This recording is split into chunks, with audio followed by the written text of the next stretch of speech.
আগের ভিডিওতে আপনারা দেখেছেন আমরা কলকাতা থেকে গাড়ি নিয়ে 17 ঘন্টার কাছাকাছি ড্রাইভ করে পৌঁছে গেছিলাম অন্ধ্রপ্রদেশের ভাইজ্যাগ। এই পর্বের ভিডিওতে আমরা ভাইজ্যাগের দ্বিতীয় দিনের লোকাল সাইট সিইং তুলে ধরার চেষ্টা করছি।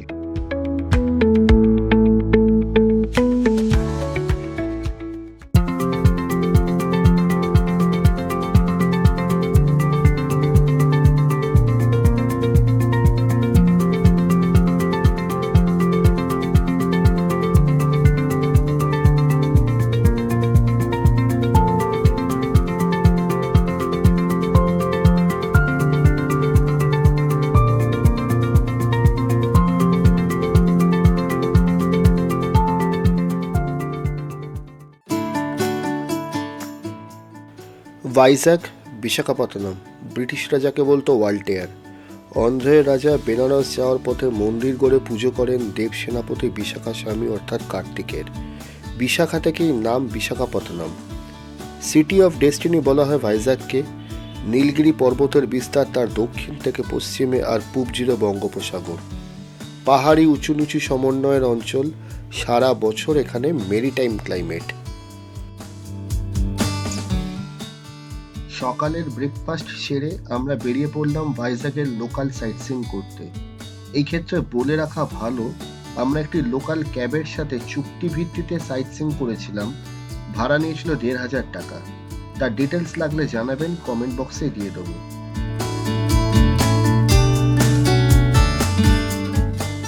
এখন আমরা প্রথম গন্তব্যে এসেছি কৈলাসগিরি, যেটা আমাদের হোটেল থেকে ১২ কিলোমিটার দূরে। সময় লাগে ৩০ মিনিটের মতো।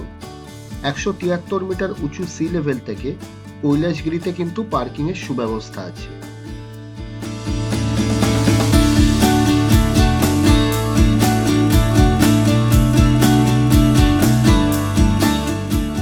কৈলাসগিরিতে টয় ট্রেন অবশ্যই চড়বেন। পুরো ভাইজ্যাগ শহরের দৃশ্য দেখতে খুবই সুন্দর লাগে। একটা কথা বলে রাখা ভালো, ট্রেনে কিন্তু ডান দিকে সিট নেওয়ার চেষ্টা করবেন।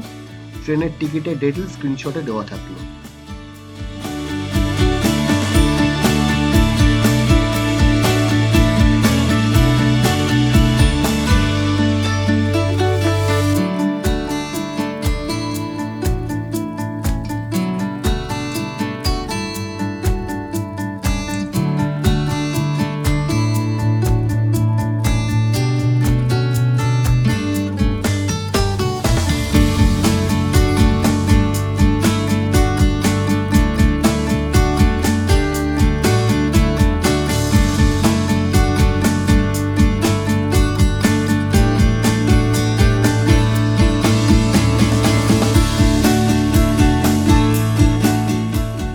কৈলাসগিরির আরেকটি অ্যাট্রাকশন হলো এই রোপওয়ে। রোপওয়ে স্টেশনটি যেখানে টয় ট্রেনের স্টেশন শেষ হচ্ছে, অর্থাৎ শেষ বগি, সেই দিকে হেঁটে যেতে হবে। টিকিটের ডিটেলস দেওয়া থাকলো স্ক্রিনে।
আমরা এখন কৈলাসগিরির আরেকটি দর্শনীয় ৪০ ফিট লম্বা শিব পার্বতী স্ট্যাচু দেখতে যাচ্ছি।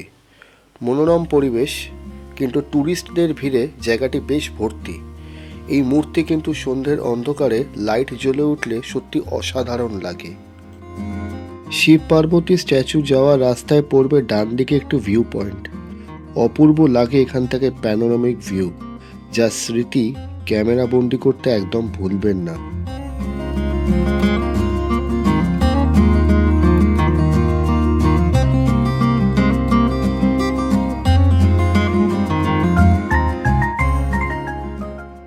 আমাদের এখন গন্তব্য থোটলাকোন্ডা, যেটি একটি বৌদ্ধ কমপ্লেক্স। থোটলাকোন্ডা তেলুগু শব্দ। থোটলা মানে কুণ্ড আর কোন্ডা মানে পাহাড়।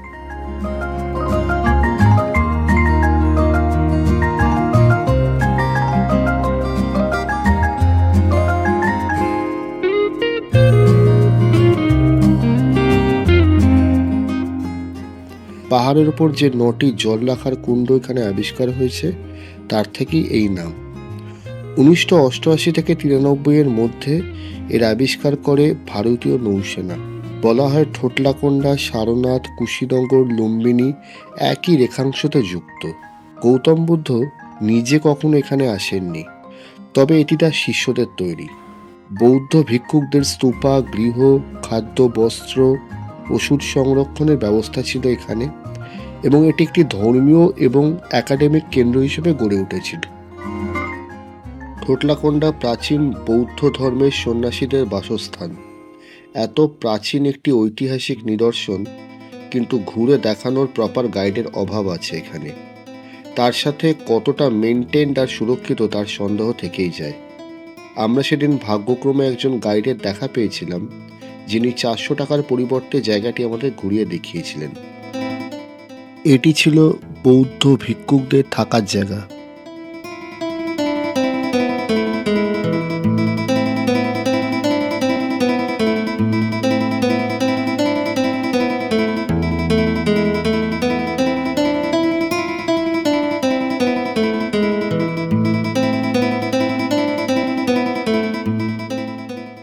এই উপাসনা ঘরের এই যে পিলারগুলো দেখা যাচ্ছে, এর মাঝখানের যে গর্তগুলো, এখানে তখনকার দিনে প্রদীপ জ্বালানো হতো।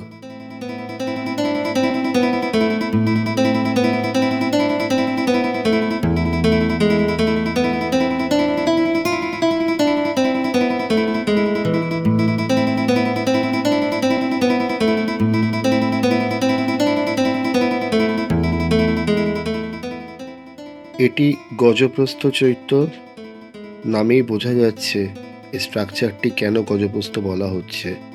এটা তখনকার দিনে যারা খুব সিনিয়র বৌদ্ধ ভিক্ষুক ছিলেন, তাদের প্রার্থনা হল ছিল।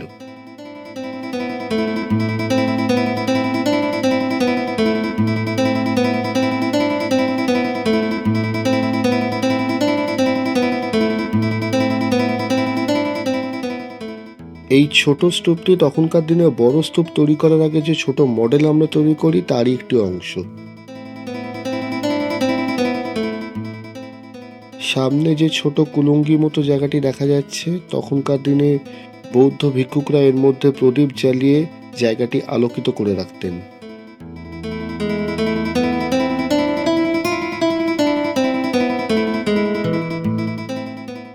ভিডিওতে কতটা বোঝা যাচ্ছে জানি না। এখানে গাইড আমাদের যেটি দেখালেন, গৌতম বুদ্ধের ধ্যানের সময় তার মাথার ওপর যে সাপ ফোনা মেলে তাকে প্রাকৃতিক দুর্যোগ থেকে রক্ষা করেছিল, তারই অবয়ব খোদাই করা এখানে।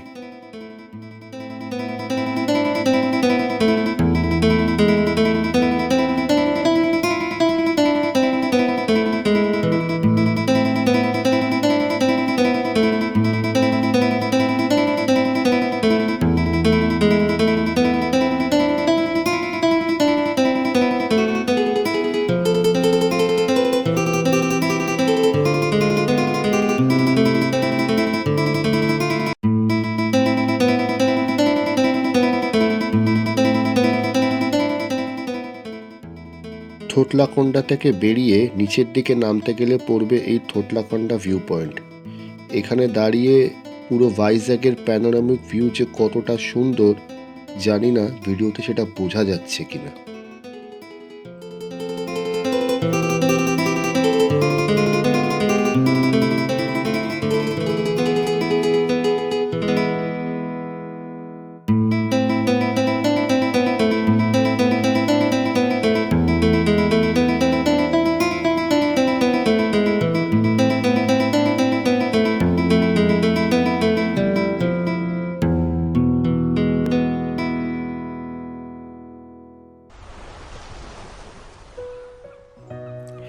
এই বীচটির নাম মাঙ্গারিপেটা বীচ।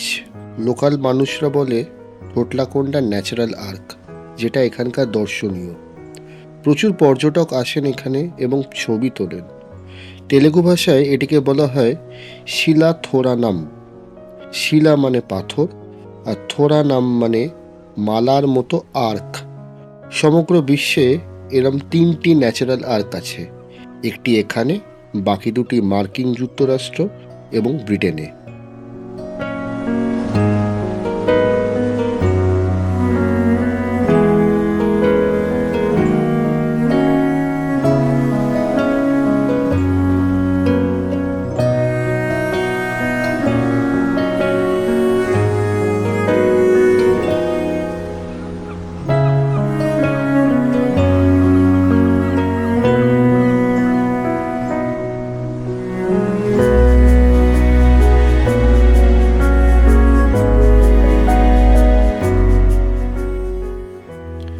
আমরা এখন এসেছি রামানাইডু ফিল্ম স্টুডিও। থোটলাকোন্ডা থেকে এটি খুব কাছে পড়ে। স্টুডিও খোলা থাকে সকাল 9টা থেকে সন্ধ্যে 6টা, আর টিকিট এখানে 100 টাকা জনপ্রতি এবং বাচ্চাদের 50 টাকা।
রামানাইডু ফিল্ম স্টুডিও তৈরি হয় 2008 সালে এবং এটি তৈরি করেন ডক্টর ডি রামানাইডু, যিনি তেলেগু সিনেমার একজন বিখ্যাত প্রডিউসার। ওনার কিন্তু গিনিস বুক অফ ওয়ার্ল্ড রেকর্ডের নাম আছে সব থেকে বেশি মাল্টি ল্যাঙ্গুয়েজ ফিল্ম প্রোডাকশনের জন্য।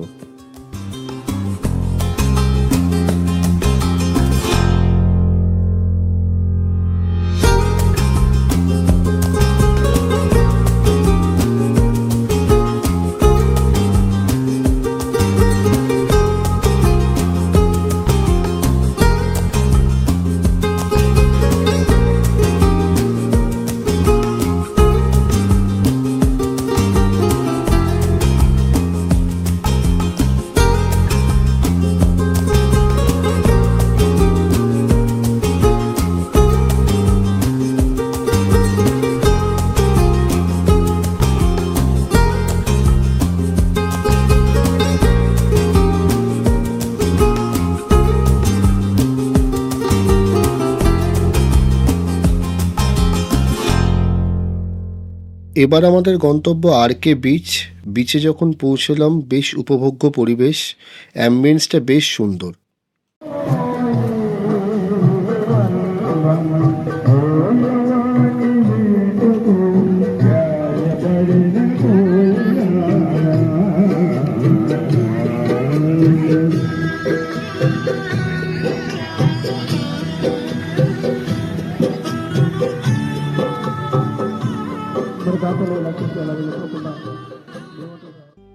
সামনের বিচটির নাম টেনেটি বিচ। দূরে যে জাহাজটি দেখা যাচ্ছে নাম হাইফং 45 বা এমভি মা। এটি 3000 টনের বাংলাদেশের কার্গো জাহাজ, যেটি অজ্ঞাত কারণে ভেসে চলে আসে এই বিচে অক্টোবরের 2020-তে। বাংলাদেশ গভর্নমেন্ট খরচা সাপেক্ষ কারণে এটিকে ফিরিয়ে নিতে অনীহা দেখালে আজ পর্যন্ত এটি এখানেই নোঙর করা আছে। বর্তমানে জাহাজটিতে একটি রেস্টুরেন্ট তৈরির জন্য রেনোভেশনের কাজ চলছে। ও হ্যাঁ, হাইফং 45 যে নাম, সেই হাইফং কিন্তু ভিয়েতনামের 3য় বৃহত্তর শহর।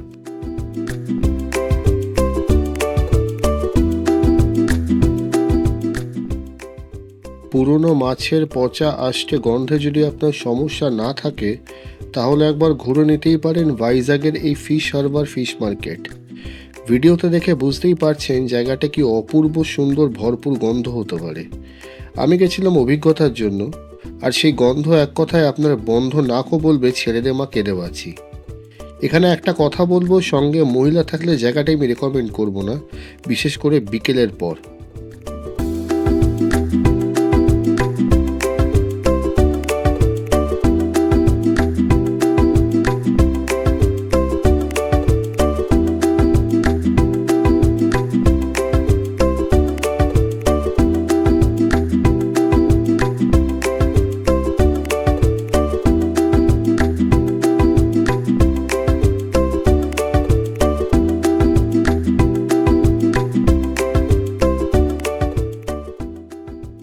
সারাদিন ঘোরার পর আমরা বিকেলে সেদিন ফিরে এসেছিলাম হোটেলে। বিকেলে অল্প কিছু স্ন্যাক্স খেয়ে আমরা আবার বেরিয়েছিলাম সন্ধ্যের ভাইজ্যাগের বাকি কিছু গন্তব্যে। ভাইজ্যাগ নভোটেলের লোকেশন এক কথায় অনবদ্য, আর এখান থেকে সব কিছুই খুব কাছে হওয়ার জন্য আমরা এই হোটেলটি বেছে নিয়েছিলাম।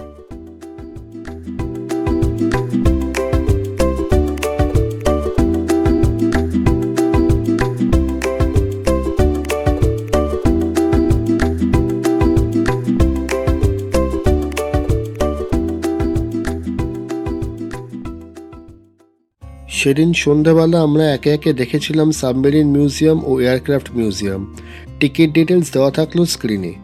আইএনএস কুরুসুরা 1969 সালে রাশিয়াতে তৈরি হয় এবং এটি ভারতে আসে 1970 সালে। 31 বছর ভারতীয় নৌসেনাকে সেবা দেওয়ার পরে এটি 2001-এ রূপান্তরিত হয় মিউজিয়ামে, যেটি সারা এশিয়াতে প্রথম এবং সারা বিশ্বে দ্বিতীয়।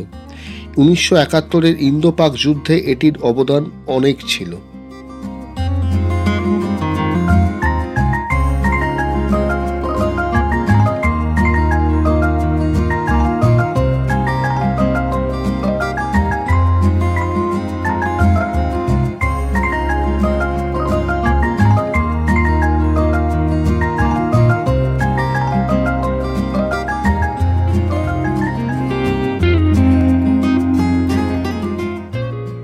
T-142 এয়ারক্রাফটটি ভারতীয় নৌসেনাতে 1968 সালে প্রথম সার্ভিসে আসে এবং এটি বাতিল হয় 2017 সালে।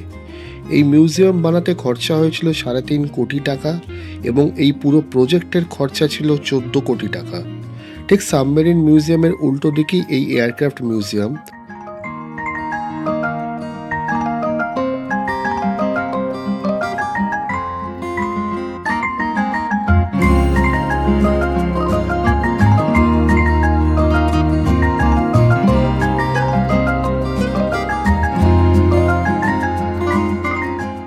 যদি সময় থাকে আমি সাজেস্ট করব দেখে নেওয়ার জন্য, যেটি হচ্ছে বিশাখা মিউজিয়াম। প্রচুর পুরনো জিনিসপত্রের সাথে এই বিশাখা মিউজিয়ামে এমন একটি জিনিস রয়েছে যেটা বেশ আকর্ষণীয়। দ্বিতীয় বিশ্বযুদ্ধের সময় জাপানিদের ফেলা একটি আনএক্সপ্লোডেড বোম রাখা আছে এখানে।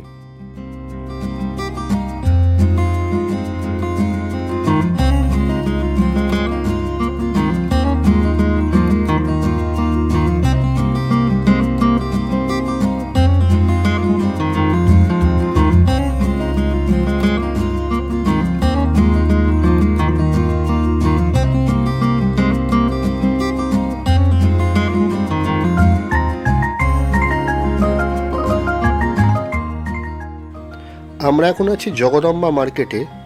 ভাইজ্যাগের ইকত শাড়ি আমরা খুঁজছিলাম এবং লোকালরা আমাদের বলল জগদম্বা মার্কেটে গেলে তার প্রচুর কালেকশন পাওয়া যাবে।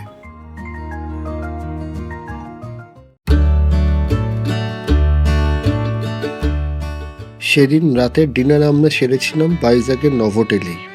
যে কথা বারবার বলি, ভিডিও ভালো লেগে থাকলে আমি বলবো না কি করতে হবে। সোশ্যাল মিডিয়ার দৌলতে এখন সেটা সবাই জানে। ফিরে আসবো পরের পর্বে ভাইজ্যাগের বাকি দর্শনীয় স্থানের ভিডিও নিয়ে। ভালো থাকবেন, দেখা হবে পরের পর্বে।